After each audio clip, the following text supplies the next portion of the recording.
अस्सलाम वालेकुम स्टूडेंट। आज हम नाइन्थ केमिस्ट्री का पहले चैप्टर का टॉपिक स्टार्ट कर रहे हैं, जिस टॉपिक का नाम है एलोट्रॉपिक फॉर्म ऑफ सब्सटेंस। ठीक है, बुक में ये इकट्ठा लिखा हुआ है, मैंने इसे अलग अलग करके हेडिंग की शक्ल में लिखा है, जिससे आपको प्रिपेयर करना आसान हो जाएगा। आप इस लेक्चर से बुक के ऊपर हेडिंग भी बना सकते हैं या मेरे लेक्चर को देख के नोट्स भी बना सकते हैं। वही बुक की वर्डिंग ही मैंने यहाँ पे लिखी हुई है। ठीक है, चलें आगे स्टार्ट करते हैं। तो सबसे पहले है एलोट्रॉपी की डेफिनेशन। तो ये एमसी शॉर्ट क्वेश्चन में आ सकते हैं कि व्हाट इज एलोट्रॉपी। ओके, साथ एग्जांपल भी आपने देनी है। एलोट्रॉपी कहते हैं एलिमेंट में exist in more than one structure form which can show different chemical and physical properties. यानी एलिमेंट जो कि मोर देन वन यानी एक से ज्यादा स्ट्रक्चर फॉर्म में पाया जाता है, एग्जिस्ट करता है, और उनकी जो फॉर्म्स हैं उनकी केमिकल एंड फिजिकल प्रॉपर्टीज भी डिफरेंट होंगी। ठीक है, these forms are called allotropic form. उन फॉर्म्स को, उन डिफरेंट स्ट्रक्चर फॉर्म को एलोट्रॉपिक फॉर्म कहेंगे। And phenomena is called allotropy, और इस फिनोमिना कहते हैं प्रोसेस को, इस प्रोसेस को एलोट्रॉपी कहा जाता है। ठीक है, एग्जांपल देखते हैं तो आपको ये समझ आ जाएगी। For example, element oxygen show two allotropic form. Oxygen जो है उसकी दो एलोट्रॉपिक फॉर्म होती हैं। एमसीक्यूज के अंदर आ सकता है कि इस ऑक्सीजन की कितनी एलोट्रॉपिक फॉर्म होती हैं। एक है ऑक्सीजन O2, दूसरा है ओजोन O3। ये हवा के अंदर, एयर के अंदर मौजूद होती है, आपको पता होगा। ओजोन जो है वो स्ट्रेटोस्फीयर में पाई जाती है। देखिए, ऑक्सीजन की दो फॉर्म्स में पाया जाता है ना, इसका इसका दोनों का स्ट्रक्चर फार्मूला डिफरेंट होगा। ओके, और दोनों की फिजिकल प्रॉपर्टीज भी डिफरेंट होंगी। इसकी फिजिकल प्रॉपर्टीज और हैं, इसकी फिजिकल प्रॉपर्टीज और हैं। जैसे कि मैं एग्जांपल दे देता हूँ एक, कि स्मेल, इसकी और तरह की स्मेल होगी, इसकी और तरह की स्मेल होगी। ठीक है, तो इस प्रोसेस को एलोट्रॉपी कहा जाते हैं। ये जो फॉर्म्स हैं, these forms are called allotropic form, यानी ये जो फॉर्म्स होंगे इनको हम एलोट्रॉपिक फॉर्म कहेंगे। तो यहाँ से शॉर्ट क्वेश्चन कौन सा बन सकता है, व्हाट इज एलोट्रॉपी या व्हाट इज एलोट्रॉपिक फॉर्म। तो जो भी इन दोनों में से शॉर्ट क्वेश्चन आएगा तो आपने ये डिफाइन लिखना है, साथ ये एग्जांपल भी लाजमी देनी है। एग्जांपल के बगैर एक नंबर मिलता है शॉर्ट क्वेश्चन में। ओके, हमारी बुक के अंदर तीन एग्जांपलें दी गई हैं, जिससे एक ऑक्सीजन की एग्जांपल हमने पढ़ ली है, और आगे चलते हैं। दूसरी एग्जांपल है सल्फर की, तीसरी एग्जांपल है कार्बन की। Element sulphur also show two crystalline allotropic form. सल्फर की भी दो एलोट्रॉपिक फॉर्म होती हैं। एक का नाम है रोम्बिक, ठीक है, इसे रोम्बिक पढ़ेंगे, जो कि स्टेबल होती है। दूसरे का नाम है मोनोक्लाइन, जो कि अनस्टेबल होती है। स्टेबल और अनस्टेबल का मतलब है कि ये ज्यादातर सल्फर जो है वो रोम्बिक फॉर्म के अंदर पाया जाता है, और इस वजह से स्टेबल कहा जाता है, यानी इसका वजूद होता है।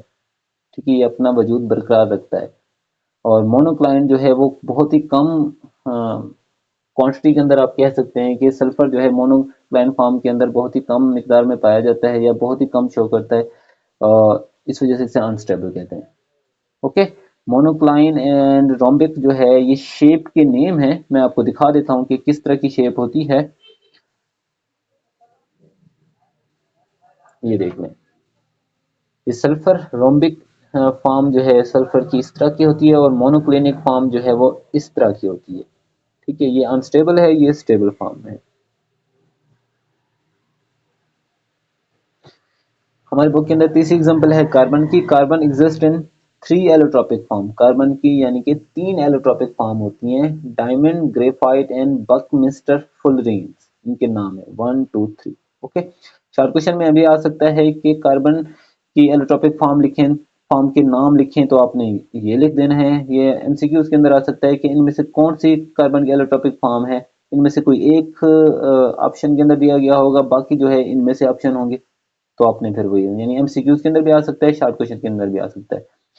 और यहाँ से ये शॉर्ट क्वेश्चन बन सकता है, सल्फर की एलोट्रॉपिक फॉर्म लिखें, ये भी बन सकते हैं। ऑक्सीजन की एलोट्रॉपिक फॉर्म लिखें, ये भी शॉर्ट क्वेश्चन बन सकता है। साथ साथ मैं आपको शॉर्ट क्वेश्चन भी बता रहा हूँ और एमसीक्यूज भी बता रहा हूँ। ठीक है, तो नेक्स्ट जो है हमारी बुक के अंदर इन्हीं कार्बन की जो थ्री फॉर्म्स है ना, इनको एक्सप्लेन किया गया है।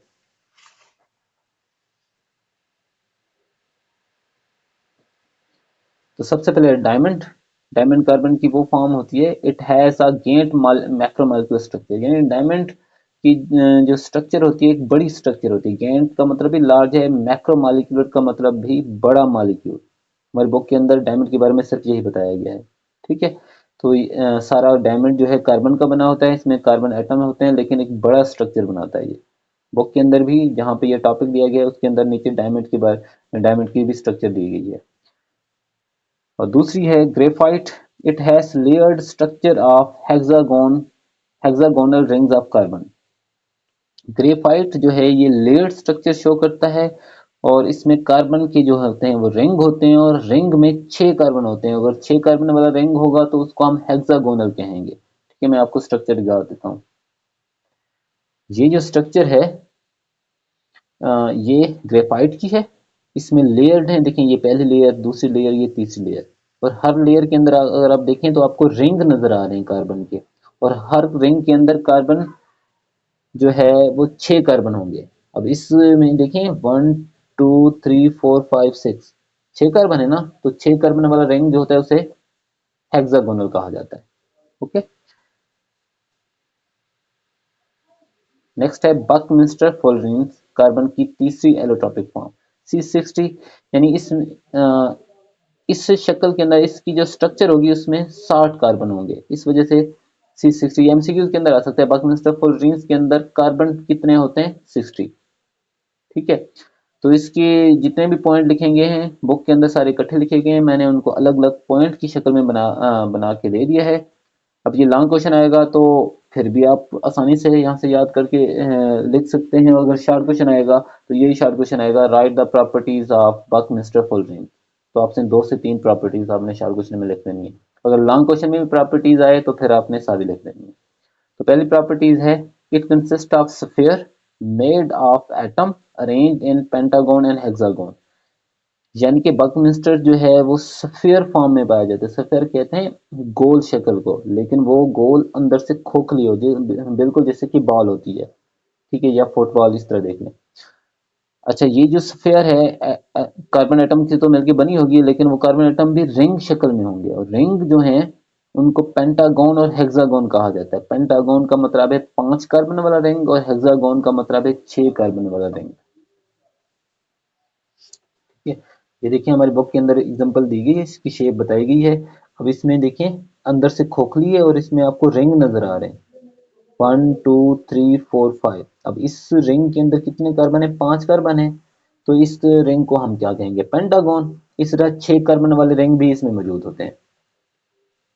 ओके, दूसरा इसका पॉइंट है, fullerenes are stable at high temperature and pressure. यानी कि हाई टेम्परेचर और हाई प्रेशर दोगे तो फिर भी ये टूटता नहीं है, स्टेबल रहता है, अपना वजूद बरकरार रखता है।